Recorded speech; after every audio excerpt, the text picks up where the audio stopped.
నమస్తే welcome to our channel నేను సౌజన్య లేటెస్ట్గా బీజేపీ ఆల్మోస్ట్ 195 అభ్యర్థులను ప్రకటించింది. అందులో హైదరాబాద్లో మాధవిలత పేరు కూడా ఉంది, విరించి హాస్పిటల్ CEO. సో ఆవిడ పేరు ఉండడంతో కొంతమంది అసంతృప్తులు వాళ్ళ కోపాన్ని బయటికి చెప్తూ ఉన్నారు, సంచలనమైనటువంటి కామెంట్స్ చేస్తూ ఉన్నారు కూడా. మరి అంశానికి సంబంధించి మరింత సమాచారాన్ని అలాగే వారి విశ్లేషణని మనతో పంచుకోవడానికి ఈరోజు మనతో పాటు ఉన్నారు senior journalist, senior political analyst CS Rao garu ఉన్నారు. వారితో మాట్లాడదాం. నమస్తే అండి. నమస్తే సౌజన్య. బీజేపీ ఒకటేసారి 195 అభ్యర్థులను ప్రకటించింది, సుమారుగా కొంచెం అటు ఇటుగా. సో అందులో హైదరాబాద్ నుంచి అయితే మాధవిలత గారి పేరు కూడా ఉంది. సో దాని మీద అసంతృప్తులు చాలామంది వాళ్ళ అభిప్రాయాలను బయటికి వెళ్ళబుచ్చుతూ ఉన్నారు. కానీ రాజాసింగ్ గారు ఒక సంచలనమైన వ్యాఖ్య చేశారు. సో ఆయన ఆ వ్యాఖ్యలు చేయడం వెనక ఉన్నటువంటి ఆంతర్యం ఏమై ఉండొచ్చు అంటారు? ఎందుకు అలా అన్నారు? ఒకటేంటంటే బీజేపీ 195 మందితోటి తొలి లిస్టు విడుదల చేసింది. ఈ తొలి లిస్టులో 34 మంది క్యాబినెట్ మంత్రులు ఉన్నారు.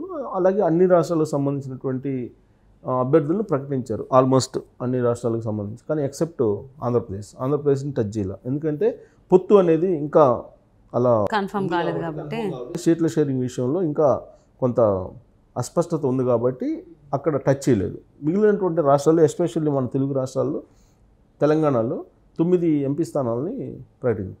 9 అభ్యర్థులు, 9 ఎంపీ స్థానాలకు సంబంధించిన అభ్యర్థులను ప్రకటించారు. మొత్తం 17 ఉన్నాయి. సో ఈ 17లో 9 అనౌన్స్ చేశారు. ఈ 9లో కూడా హైదరాబాద్ అనేది ఎంఐఎం ఖచ్చితంగా గెలుచుకుంటుంది అనేది చాలా కాలం నుంచి ట్రెడిషనల్గా వస్తున్నటువంటి అభిప్రాయం. కానీ హైదరాబాద్ లోక్సభ మీద కూడా బీజేపీ జెండా ఎగరవేయాలి అనేది నరేంద్ర మోడీ యొక్క ఆలోచన, లక్ష్యం. అందుకే గత కొంతకాలంగా, కొన్ని సంవత్సరాలుగా బలమైనటువంటి అభ్యర్థులు ఎవరూ కనిపించలేదు. కానీ ఈసారి మాధవిలత, విరంచి హాస్పిటల్స్, విరంచి ఫౌండేషన్ ఏర్పాటు చేసినటువంటి మాధవిలత బలమైనటువంటి అభ్యర్థిగా బీజేపీ అధిష్టానానికి కనిపించారు. బీజేపీ పార్లమెంటరీ బోర్డు సమావేశం తర్వాత అనేక కసరత్తులు చేసిన తర్వాత ఈ జాబితాను విడుదల చేయడం జరిగింది. దీంట్లో మాధవిలత పేరు ఉంది ఫస్ట్ లిస్టులోనే మాధవిలత పేరు ఉంది. పైగా ఇక్కడ ట్విస్ట్ ఏంటంటే మాధవిలత ఇప్పటివరకు బీజేపీలో చేరల అఫీషియల్గా, కానీ ఆవిడకు సీటు మాత్రం కన్ఫర్మ్ చేశారు. దీన్ని తట్టుకోలేకపోయారు రాజాసింగ్. ఆయన అంటే పార్టీలో మెంబర్ కాకుండా కూడా అభ్యర్థిగా ప్రకటించవచ్చు, ఎవరినైనా ప్రకటించవచ్చు. బహుశా ఆవిడ తర్వాత చేరొచ్చు బీజేపీ, సభ్యత్వం ఉండాల్సిన అవసరం లేదు. ఇప్పుడు ఎగ్జాంపుల్ తీసుకుంటే కనుక పార్థసారథి వైఎస్ఆర్ కాంగ్రెస్ పార్టీ నుంచి బయటకు వచ్చారు, ఆంధ్రప్రదేశ్లో sitting MLA YSR Congress party. ఆయన మొన్న 94 మందిని ప్రకటించారు కదా చంద్రబాబు నాయుడు, అప్పటికి జార్లా. తర్వాత 2 రోజులు తెలుగుదేశం పార్టీలో జాయిన్ అయ్యారు. అభ్యర్థులు ప్రకటించిన తర్వాత, జాబితా బయటకు వచ్చిన తర్వాత జాయిన్ అయ్యారు.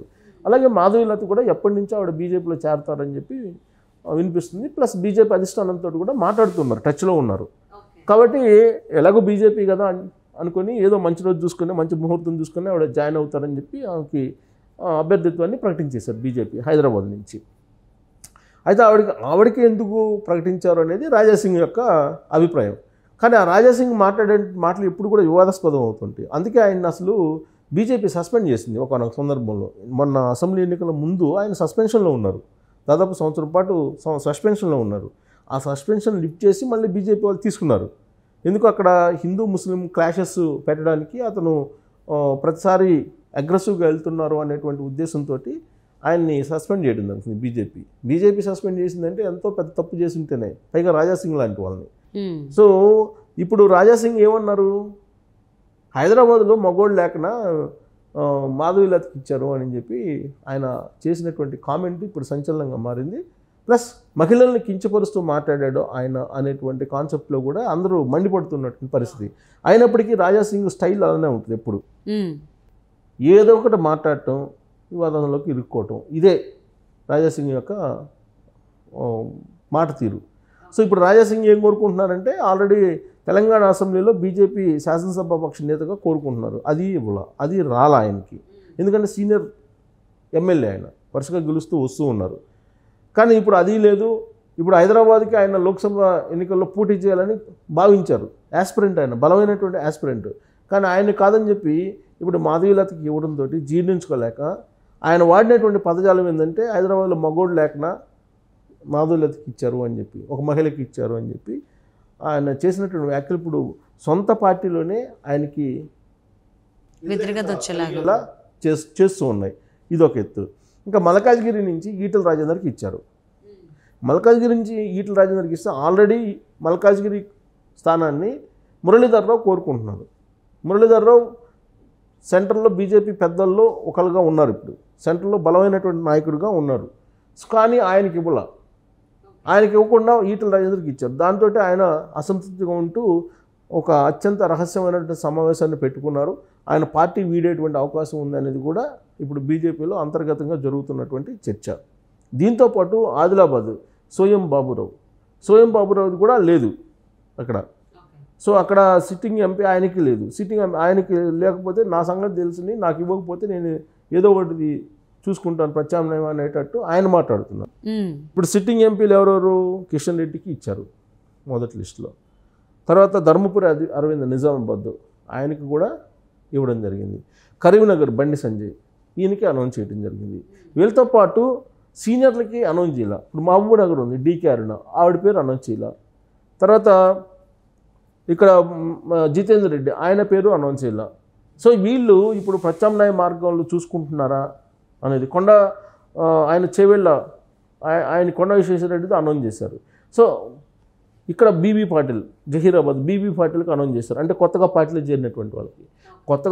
చేరినటువంటి వాళ్ళకి అనౌన్స్ చేసినటువంటి బీజేపీ ఎప్పటి నుంచో పార్టీలో ఉన్నటువంటి వాళ్ళకి అనౌన్స్ చేయలేదు ఫస్ట్ లిస్ట్లో అనేటువంటి ఒక అసంతృప్తి ఉంది. అందుకే ఇప్పుడు నివురుగప్పిన నిప్పుల బీజేపీలో అసంతృప్తి అయితే ఈ లిస్టు బయటకు వచ్చిన తర్వాత కనిపిస్తూ ఉంది.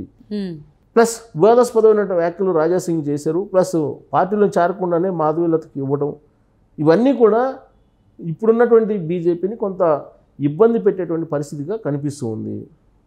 సో రాబోయేటువంటి రోజుల్లో బీజేపీలో నివురుగప్పిన నిప్పులా ఉన్నటువంటి ఈ అసంతృప్తిని అనుకూలంగా మలుచుకోవాలని చెప్పి కాంగ్రెస్ పార్టీ భావిస్తుంది, బీఆర్ఎస్ పార్టీ కూడా భావిస్తుంది. అందుకే కేసీఆర్ అత్యవసర సమావేశాన్ని పెట్టారు తెలంగాణ భవన్లో. పెట్టి రివ్యూ మీటింగ్ పెట్టి రాబోయేటువంటి లోక్సభ ఎన్నికలకు ఏ విధంగా మనం సన్నద్ధం కావాలి అని చెప్పి ఆయన ప్రయత్నిస్తున్నారు. ఇప్పుడు ఆల్రెడీ 9 స్థానాలు ప్రకటించారు. 9 పోతే ఇంకా మిగతా స్థానాలు కూడా ప్రకటిస్తారు. ఇంకా 9 పోతే ఇంకా 8 కూడా ప్రకటిస్తారు రాబోయేటువంటి రోజుల్లో. అయితే ఆ 8 ఎవరికి ప్రకటించేటువంటి అవకాశం ఉంది అనే దాని మీద విస్తృతంగా చర్చ జరుగుతుంది బీజేపీలో. ఇప్పటికే ఒక విడత ప్రచారాన్ని ముగించుకున్నారు. ఒక విడత ప్రచారం ముగిసింది. కానీ అభ్యర్థులకు సంబంధించిన ఫైనల్ చేయట్లా. అది కూడా కీలకమైనటువంటి స్థానాల్లో సీనియర్స్గా ఉన్నటువంటి వాళ్ళకి, డీకేఆర్ లాంటి వాళ్ళకి, జితేందర్ రెడ్డి లాంటి వాళ్ళకి అభ్యర్థిత్వాన్ని ప్రకటించకపోవడం, అలాగే సోయం బాబురావుకి అభ్యర్థిత్వాన్ని ప్రకటించకపోవడం, ఇవన్నీ కూడా బీజేపీ పార్టీలో కొంత అసంతృప్తికి దారితీసేటువంటి అవకాశం ఉంది అని చెప్పి తెలుస్తూ ఉంది. ఒకవేళ ఇతర పార్టీల నుంచి వస్తే వాళ్ళకి ఏమైనా అనౌన్స్ చేస్తారా? ఇప్పుడు ఆల్రెడీ నల్గొండ అనౌన్స్ చేయాలి. నల్గొండ నుంచి ఎవరని ఆల్రెడీ కొంత భువనగిరి నుంచి అయితే అనౌన్స్ చేశారు. సో అంటే కొన్ని అనౌన్స్ చేశారు కానీ మిగతా చోట్ల అనౌన్స్ చేయలేదు కాబట్టి అసంతృప్తి నెలకొని ఉంది. ప్లస్ రాజాసింగ్ అయితే మండిపడుతున్నాడు. రాజాసింగ్ పార్టీ నుంచి వెళ్ళిపోతారా, మురళీధర్రావు పార్టీ నుంచి వెళ్ళిపోతారా అనేటువంటిది ఒక చర్చ అయితే నడుస్తుంది. సో అంటే బీజేపీలో అభ్యర్థుల కొంతమంది ప్రకటించడం వల్ల ఇక్కడ కూడా అసమ్మతులు సెగ తగులుతూ ఉంది. మరి అందులో సంచలనమైనటువంటి వ్యాఖ్యలు చేశారు రాజాసింగ్. అదేమన్నా ఆయన మటుకు చుట్టుకునేటువంటి అవకాశం ఉందా? అండ్ ఇంకెంతమంది అసంతృప్తులు బయటకు వచ్చేటువంటి అవకాశం ఉంది బీజేపీ నుంచి? వేచి చూద్దామండి. And thank you so much for spending your valuable time with us, CS రావు గారు. Thank you.